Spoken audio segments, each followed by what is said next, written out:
உணவு பாதுகாப்பை உறுதி செய்ய விரிவுபடுத்தப்படும் மரபணு வங்கி. மத்திய பட்ஜெட்டுக்கு பிந்தைய கலந்துரையாடல் நிகழ்ச்சியில் காணொளி மூலம் பங்கேற்ற பிரதமர் நரேந்திர மோடி, நாட்டின் மரபணு வளங்களை பாதுகாக்க மரபணு வங்கி விரிவுபடுத்தப்படும் என்று அறிவித்தார். எதிர்கால சந்ததியினருக்கு மரபியல் வளங்கள் மற்றும் உணவு பாதுகாப்பை உறுதி செய்வதே இத்திட்டத்தின் நோக்கமாகும். மரபணு வங்கி என்பது பல்வேறு தாவர இனங்களிலிருந்து சேகரிக்கப்படும் விதைகள், மகரந்தம் போன்ற மரபு பொருட்களை சேமித்து வைக்கும் களஞ்சியமாகும். இது எதிர்கால சந்ததியினருக்கு முக்கிய தாவர வகைகளை பாதுகாத்து வைக்க உதவுகிறது.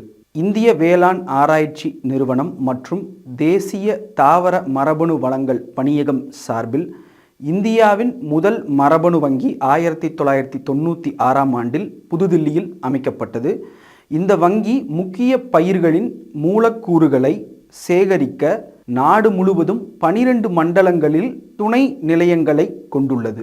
இவை ஆராய்ச்சி, பாதுகாப்பு மற்றும் பயிர் இனப்பெருக்கத்திற்கு பயன்படுத்தப்படுகின்றன. இந்தியாவின் வேளாண் பல்லுயிர் பெருக்கத்தை பாதுகாக்க 2025-26ஆம் ஆண்டு பட்ஜெட்டில் 2வது தேசிய மரபணு வங்கி நிறுவப்படுவதாக நிதி அமைச்சகம் அறிவித்திருந்தது. 2வது தேசிய மரபணு வங்கி நிறுவப்படுவதன் மூலம் உலகளாவிய பல்லுயிர் பாதுகாப்பில் இந்தியா முன்னோடியாக திகழ்வது உறுதி செய்யப்படும். இந்த புதிய வசதி இந்தியாவின் விலைமதிப்பற்ற தாவர மரபணு வளங்களை பாதுகாப்பதோடு மட்டுமல்லாமல் சர்வதேச பல்லுயிர் முயற்சிகளுக்கும் ஆதரவளிக்கும். குறிப்பாக சார்க் மற்றும் பிரிக்ஸ் கூட்டமைப்பில் உள்ள நாடுகளுக்கு உதவிகளை வழங்கும் என்று எதிர்பார்க்கப்படுகிறது.